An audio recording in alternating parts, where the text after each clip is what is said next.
We're broadcasting from the Middle Tennessee Electric Studios. Visit mte.com. Middle Tennessee Electric, serving to make life better since 1936.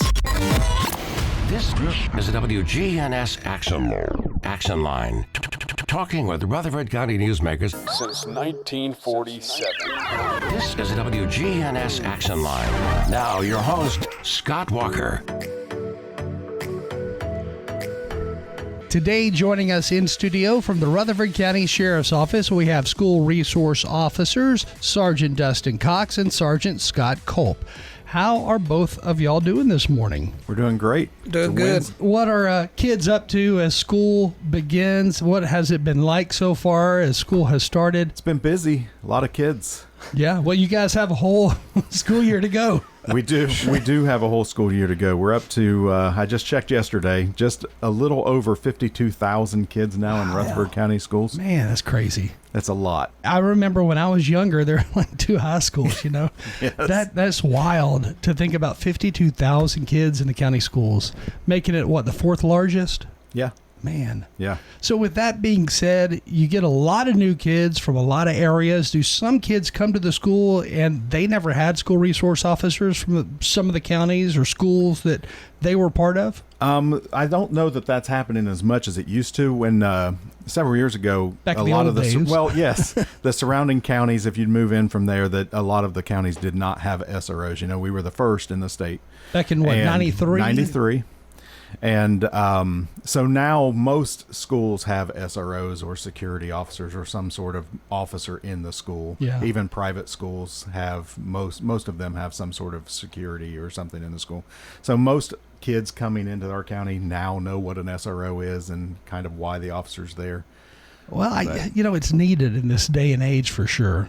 Yeah, I think we've been saying it as long as I've been coming on here for a lot of years, that it's pretty sad that that's the case, but it is the world we live in. And now you have metal detectors as well. I guess at each entrance the kids come in the mornings? Yeah, the schools put those in there last year, the weapons detection devices.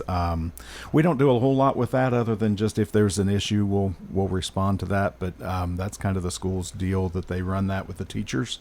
But it's a lot of kids in and out through the doors every day, and it does good. And, just sitting back. It's a fairly new system, too. Last year they implemented that countywide. And I'm curious, how often do you have to actually, go up there because there is an issue?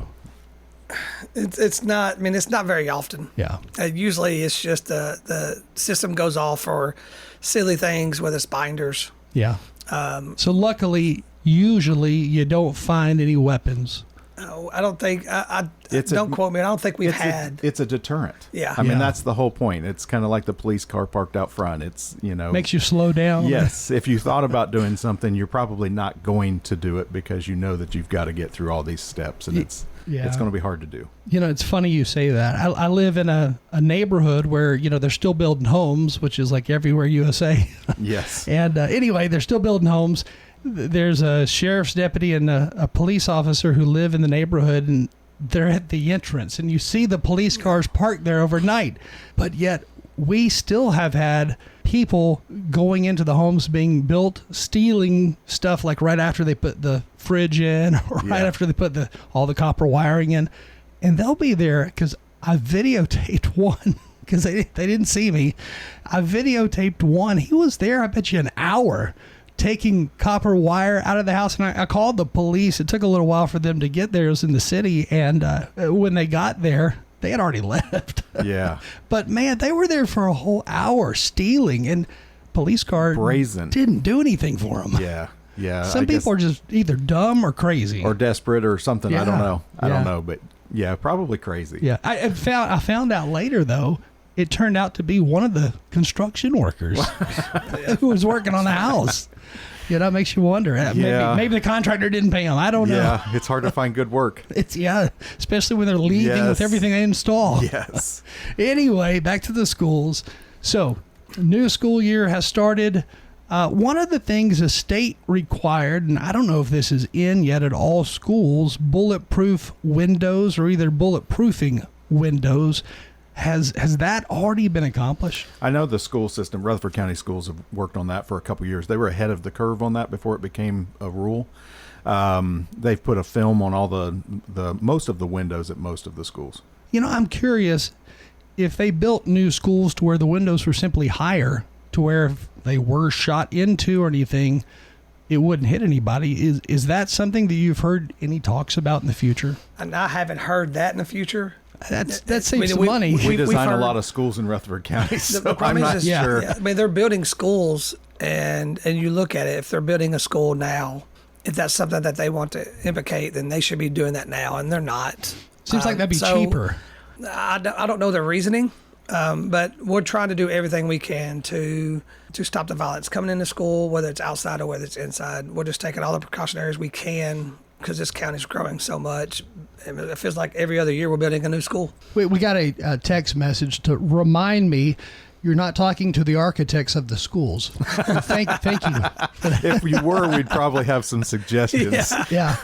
And that reminds me, folks can text in at 615-893-1450 if you have any questions at all for the school resource officers. And by the way, some of the items we're talking about this morning, upcoming golf tournament in September, that's going to benefit special needs students.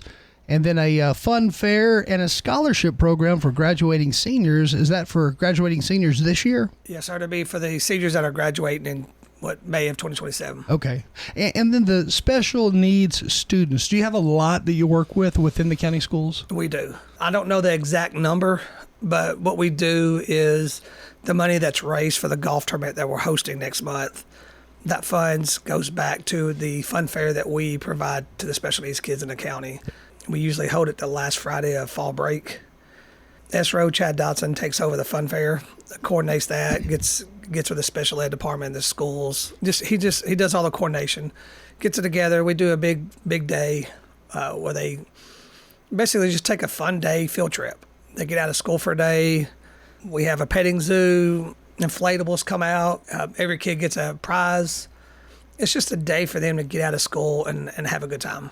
We've been doing something for special needs kids for years. Ever since we did the rodeo, we'd always have a special day where we'd get the kids all there. And it's kind of the same. It's just progressed through the years, and this is where it's developed to now. But I know as an SRO, I was in an elementary school years ago, but the special needs kids really have a special place in the SROs' hearts. A lot of SROs, when you're having a bad day, it's a great place to go to the classroom and just spend time with the kids because they really enjoy you being there. It's a special environment, and I know, speaking on behalf of the SROs, that a lot of those guys and girls like to go hang out in the classroom. So to be able to do something at the end of the school year just for them is really kind of a neat thing that we've been able to pull off, thanks to the golf scramble and other events that we do to help raise money for that. That reminds me, somebody wanted me to mention a former special needs student passed away. I guess it was last week. Brandon Griffin was his name. He was actually 53, had Down syndrome, but he worked at the Kroger store. And I believe it was the one in Hendersonville, but a lot of people remembered him. 53, you don't hear about kids with Down syndrome living to 53, but he was 53 working at Kroger and apparently loved what he did. And a lot of those kids are so dedicated to whatever it is they're learning, whatever it is they're doing. And, they actually touch lives. Yeah, they pour their heart into everything they do. I wish wish we all could have that heart buy-in. Yeah. Because some of them don't have bad days, it seems like. I know they do, but when you talk to them, you don't realize it. Yes, that's right. It's got to be touching to work with them at times. It is. There's challenging days, but there's also more rewarding days than challenge. It's just like I said, it's just a great place to go spend time with kids that like to see you there and just, the innocence that just want to spend time with you. And you've got some kids in wheelchairs who can't get around like the other kids, but I'm sure you guys do things to make them feel like, they're not in a wheelchair. Yeah, make them feel like everybody else. At least one SRO over the years that would go out of his time to go and purchase things every year to decorate the young man's wheelchair every year, and followed him from his elementary school all the way through high school, through graduation, and still has contact with him today. And it was just a huge thing that he did every year. Even when he wasn't in that young man's school, he would still take time away from his school to go help decorate the wheelchair and to just make that a great thing for that kid. I've noticed over the years, other kids within the school, their attitudes have changed towards special needs students to where they not only accept them fully, they try to bring them into things. And when I was younger, I hate to say it, but kids were meaner, it seems like. But these days, it is different. And you do see kids with special needs being, asked to be a part of the football team, to help out in some way, or to help if it's a girl, to be a cheerleader in some way, to help out the team. You see more involvement. Yeah, and we talk a lot about negative social media and the problems with, the movies and videos and what the kids are exposed to. But that is something that happened over the last, I don't know, probably 20 years or so, that there was a push to normalize special children. And that is something I've seen in the school over my career is, there's more time with those kids on announcements, and there is the general student body takes ownership and pride and loves those kids and those classes, and they become a special part of the school. You see a lot of, now you go to these schools, you see a lot of them on the cheer teams, on the dance teams. I've seen playing band, doing the marching band. I've seen them helping with the football, whether it's a water boy or a water girl, the football team. I've seen last year we had one, maybe two, get nominated for prom king, prom queen. Wow. So you're seeing more of that now, which is, it lifts your heart up just watching it, because they are normal. Have you seen the video online? It's on YouTube, it's on Facebook and more. But the young man who won prom king, he walked over and gave it to the young man with special needs. It was a young man who had Down syndrome. And he put the king crown, the hat on him along with the robe, and said, he deserves it more than I do. And it turns out that child with special needs had been at every single sporting event for the school, and he was supporting and cheering for everybody. But that was really touching to see. Yes, I didn't see it, but stuff like that happens here too. That's right. And it sets an example for all the students when you see one student make a difference like that. So in fact, let me check. We got a few text messages here, but what are some of the things that are happening this year in the county schools that may be different from last year? Then we'll get to some of these questions here. I don't know if anything's different, that whether it's the laws change of schools. Here in Rutherford County, we still have SROs in every school. We got 3 in every high school, 1 in every middle, 1 in every elementary. I don't think we changed too much. I think we here in Rutherford County Sheriff's Department, the SRO Division, this is our normal job. Yeah. This is what we've been doing for 20-something years. Nothing's big change. We're just, I think it's the motivation. Yeah. They just got off the summer, and these SROs are just like students. Here we go. It's time to go back to school now. So what do y'all do during the summer? It depends. That's where we do a lot of training. We have training that we send SROs to better themselves as SROs, whether it's training. Some of them go get more training on patrol just to have that knowledge as well. And some of them just take the summers off to recharge their batteries because spend time with family. Yes, because it's a lot. The average SRO, we talked about one time about how nice it would be if we could do 410s. Yeah. A lot of the world is going to 410s. But like 4 10-hour days? Yeah, 4 10-hour days. Yeah. And then have 3 days off. Okay. Yes, but what we realized is that we're working 5 10-hour days already. You are. Yeah.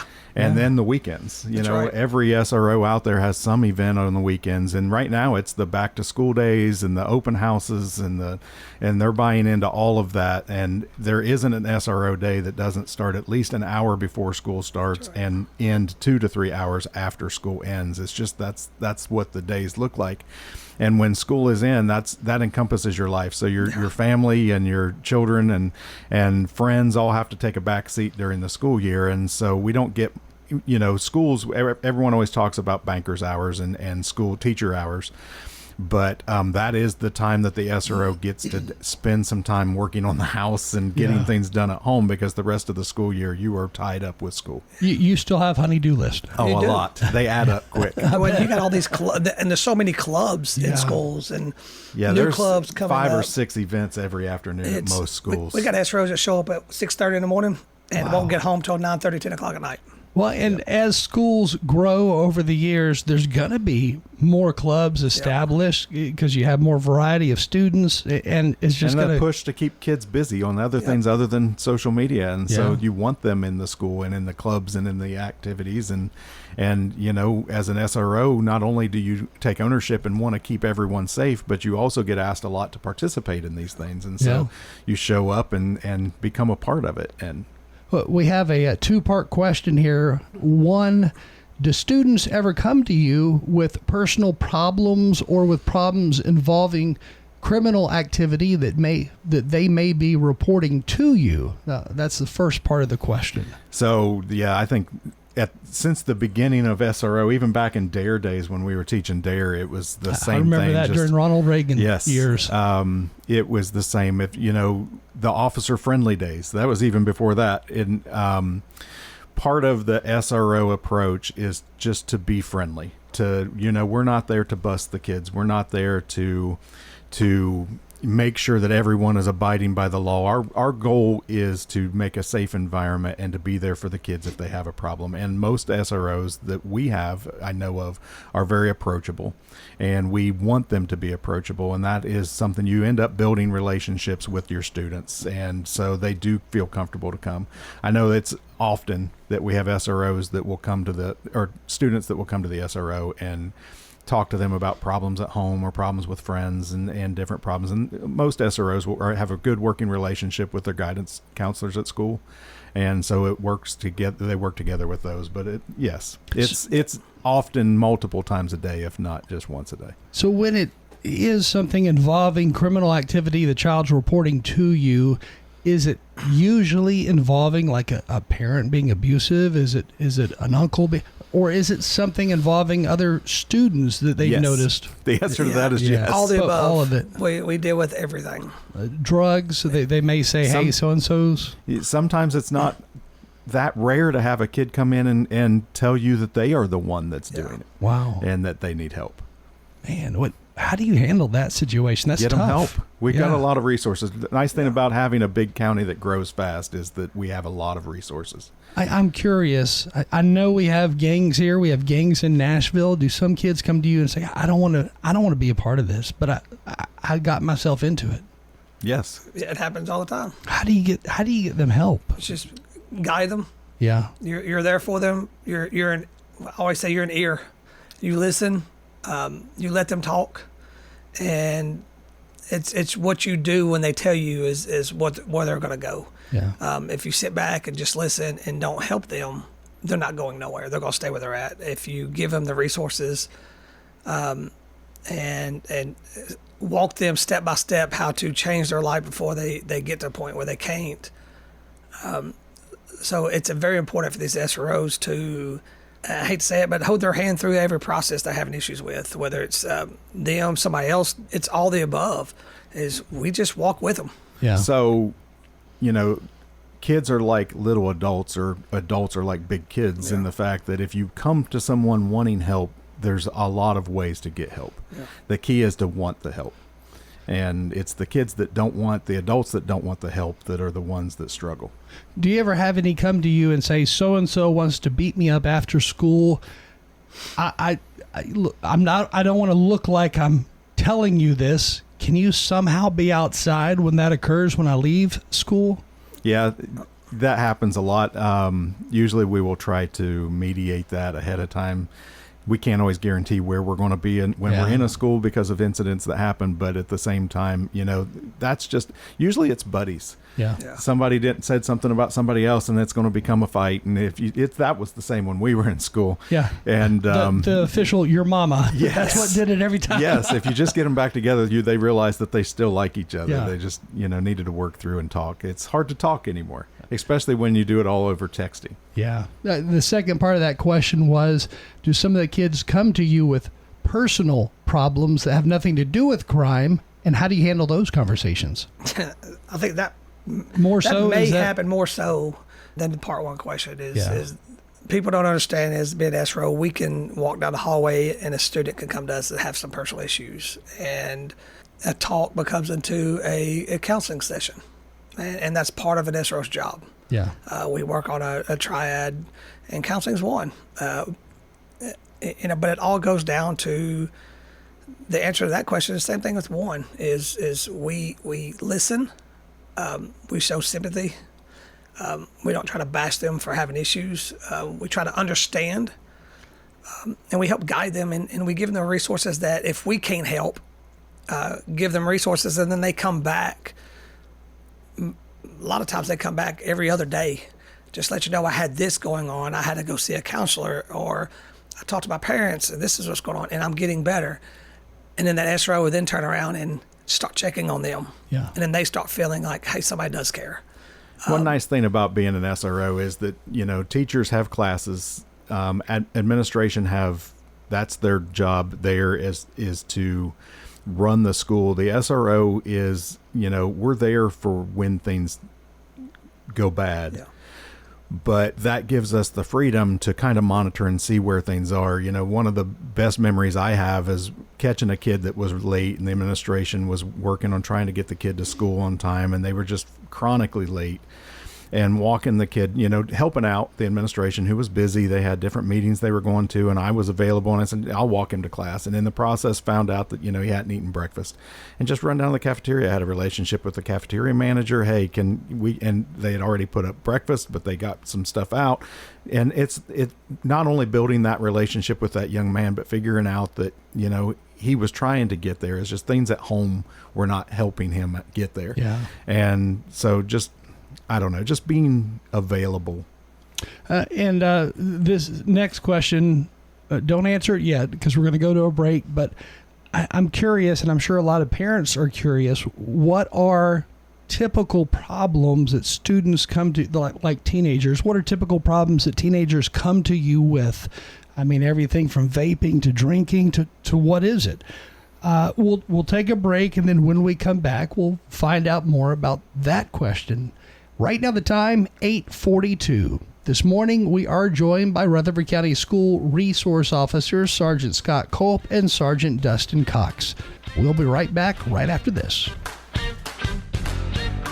The Action Line on FM 101.9 and AM 1450 Murfreesboro, FM 100.5 Smyrna. Listen and watch at WGNSradio.com. 35 years. That's how long your family has trusted my family to care for your pets. Hi, this is Amanda from Animal City. Get your pets. New Year off to a great start with some fresh accessories and some new toys. Even though it's wintertime, our baby bird nursery has a lot of wonderful occupants. If a new feathered friend is in your future, come in and see us at Animal City. Stop by and get the best quality pet gear in town. Come see us at Animal City, 919 Northwest Broad Street in Murfreesboro. When I eat healthy, I can eat at Demas's. When I want to eat unhealthy, I can eat at Demas's. If I'm in the mood for pasta, I go to Demas's. If I want steak, I go there. It does not matter what I'm in the mood for. This is Peter Demas. The only thing we don't have is fried food. So it's very easy when you want to take a group out and there's that veto power person who's like, I don't want this. Well, we usually will have something that they want because we have such variety on our menu. The only thing we don't have is fried food. Demas's Restaurant on Northwest Broad Street. WGNS is powered by Middle Tennessee Electric. Sharing Change has donated now over $12 million to local nonprofits. Find out how your spare change can make a big impact at sharingchange.org. The Action Line on FM 101.9 and AM 1450 Murfreesboro, FM 100.5 Smyrna. Listen and watch at WGNSradio.com. With us this morning from the Rutherford County Sheriff's Office, we have School Resource Officers Sergeant Scott Culp and Sergeant Dustin Cox talking about a variety of things. And one of the questions right before we took that last break, what are some of the most common problems that students come to you with, like teenagers come to you with? What do they tell you? You want it? I can start. Obviously, we don't have to name anybody. No, I think the most common would be just problems with other students. Yeah. It's buddies or I would say it's light bullying. I don't know if that's a term that we can just create now, but it's not criminal. It's just social problems. I think that would probably be the most common. It's I don't know if it's 90. I'm making up a number, but the majority of what we deal with at school is not criminal. Yeah. And it's not law related. It's just social problems. And, that's even for teachers. We even have teachers come up to us with not understanding why someone did this. And then we have to teach our SROs, you can't get in the middle of the gossip, and you got to separate yourself from all that. But trying to work on problems. The majority of our job, or the majority of our time at school during the day, is advisory sessions and just talking to people about life. And I'm sure a lot of the teachers, you look at them as almost students. I mean, because some of them are so young. Some of them are our students. Yeah. I mean, some of them are, early 20s, and they're coming here to teach, and this is their first time to ever teach. So I could imagine, well, that's got to be difficult in itself. I now have several teachers that I was their SRO. We have several sheriff's deputies that are detectives or SROs that we were their SROs. Wow. We're getting up there. Things like drugs and drinking and smoking or using vapes and stuff like that. Are all of those still big things, and do students come to you with those problems too? I mean, some come to us with the problems if they know of a buddy that's doing it or something. Usually we end up hearing about a kid that's doing it, and we'll pull them in before we actually catch them doing it and just talk to them about it and try to divert that behavior. Do you think you catch some early enough in the stages to where they're not yet full out addicted and strung out from drugs, that you're able to prevent that any further, going from any, to answer that, I don't think at that age they're that far into it. I couldn't tell you the number, but we very rarely have people come to us and say, oh, I have a problem with this. Usually we hear it from friends. Yeah. It's like Sergeant Clark said, is they'll come to us and say, my friend is doing this, and that's how we usually hear about it as SROs. And if you catch them when they're just trying it, or you're hearing about that they were with someone that was trying it and you're talking to them, a lot of times that's the diversion. That's the part in where they don't want to get in trouble, so it's not worth it. One of the most motivating speeches I ever heard was, I think it was last year, but it was a high school senior, and I want to say it was a school in the Chicago area or something, but he talked about this young man who was in elementary school and then went into middle school, and he was actually sleeping outside the school at nights, and he finally found a way into the school. He ended up sleeping in the library at night and then went to class. Nobody realized it. He talked about this student, and he was describing himself, and he didn't realize that until the very end. And then he graduated, with a 4.0 GPA, had college scholarships lined up. It was amazing. Do you have stories like that here? I would hope that if we had someone sleeping in the school, we would have known about it before graduation. But we have cameras and we watch those. But we have all kinds of success stories of kids that I know of, several just in the last couple of years, that were sleeping in cars and trying to get them places to stay. And they turn 18 and they think they're smarter than their parents. And society has told them, when you're 18, you don't have to deal with parents anymore. Yeah. And so they realize really quick that now all of a sudden there's bills that they didn't realize that they have to pay, and clothes and transportation. And so life gets real. Yeah. And at that point you try to give them resources and help them out. And have you got some students who maybe you never would expect to actually do something with their life, graduate, go on to college, and you learn years later they were able to do all that, and they changed everything, and maybe the first in their family to ever graduate college? Yes. Well, yeah, I mean, we do, but me being an SRO for 20-something years, it's not a shock, because I'm the person who believes in that student, and that's the key as an SRO is, yeah, I could sit back and say there's a lot of students that probably should have graduated because they were going down the wrong path. But when they feel that you believe in them, and when they graduate, when they were went to juvenile numerous times, or they got in trouble at school and suspended and Smyrna West, whatever the case was. If you just have that hope as an SRO that kid, he can make it, and we believe in that kid, and that kid sees that, I'm not shocked. That kid just need a little bit of motivation, a little love. Yeah. A lot of these kids just need love. And for kids of any age, teenage years or younger, really all they need is one adult to believe in them and speak, positive things into them, into their life, and it changes their path. That's all it takes. And you've seen it where a kid's path has been changed because of something an SRO said. That's right. What another question we had here, are drugs and vaping still some of the biggest issues that you encounter among middle and high school students? I mean, to answer that, vaping, yes. A lot of vaping still going on in these schools, and we still catching them in schools.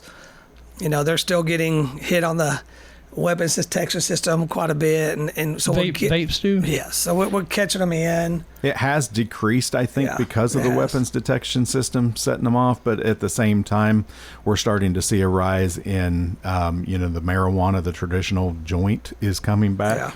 Yeah. What about drugs in the vape, like synthetic marijuana? That has been a problem for several years. I think I don't know if you talked to the EMA director in here, but I know we've been keeping track of stats for the last several years, and ambulance calls to schools, especially the middle school and high schools, for kids that pass out.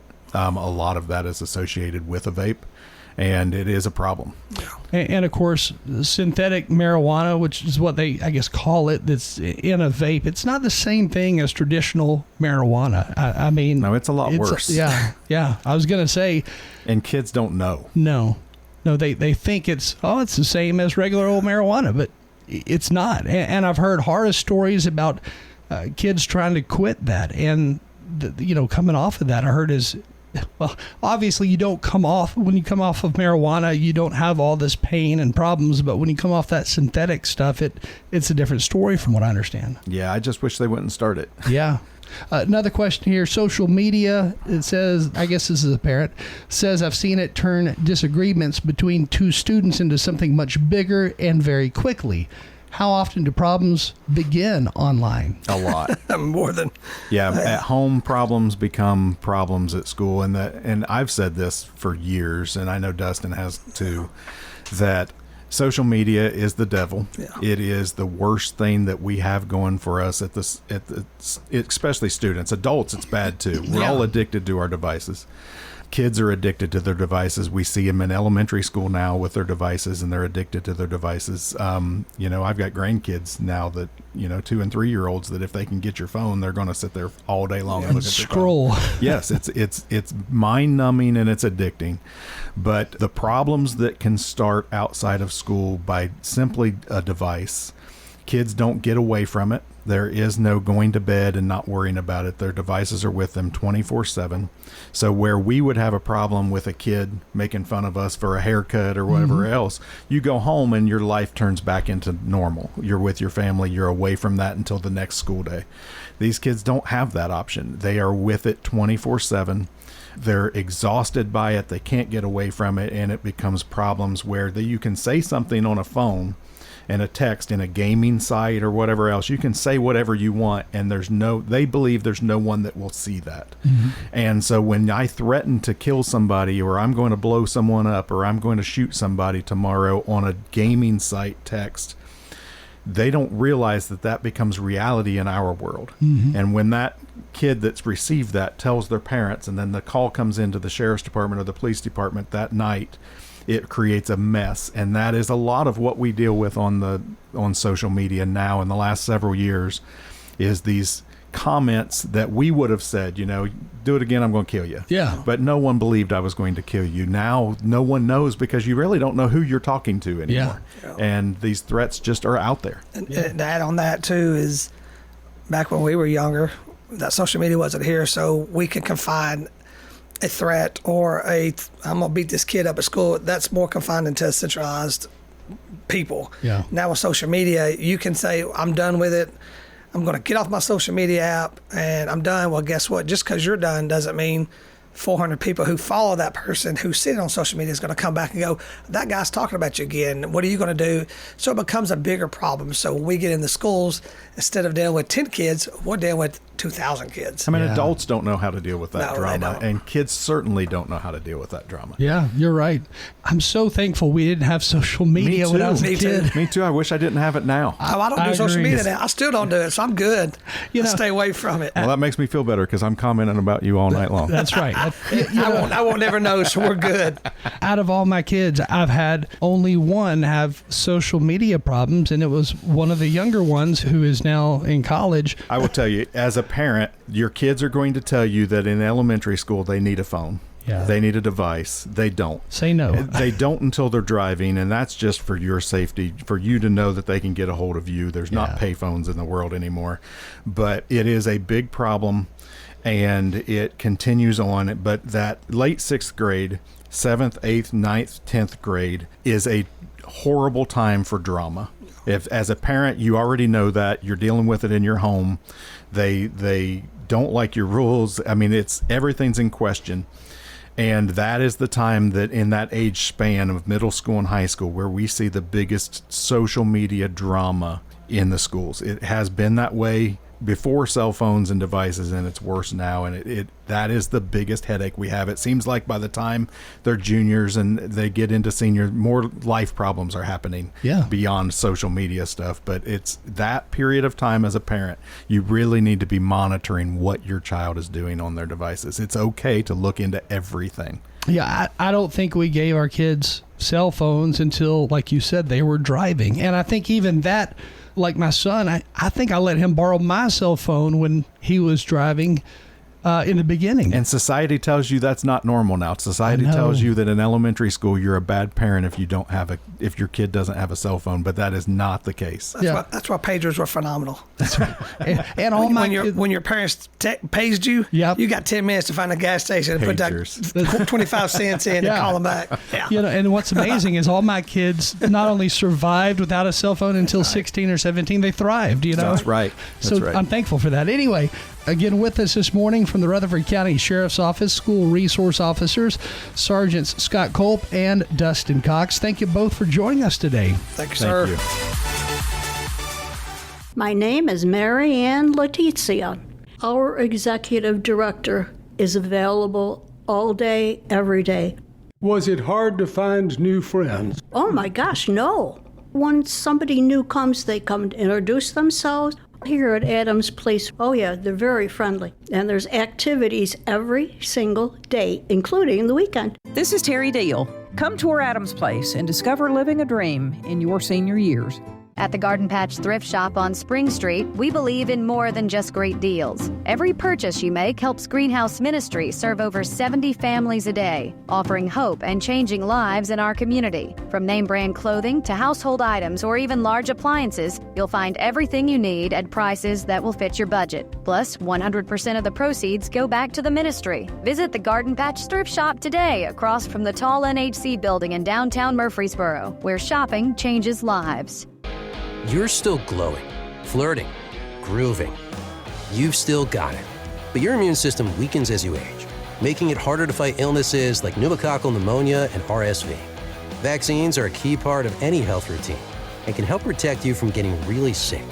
Ask your doctor or pharmacist which vaccines you need. See more at PfizerForAll.com. Sponsored by Pfizer.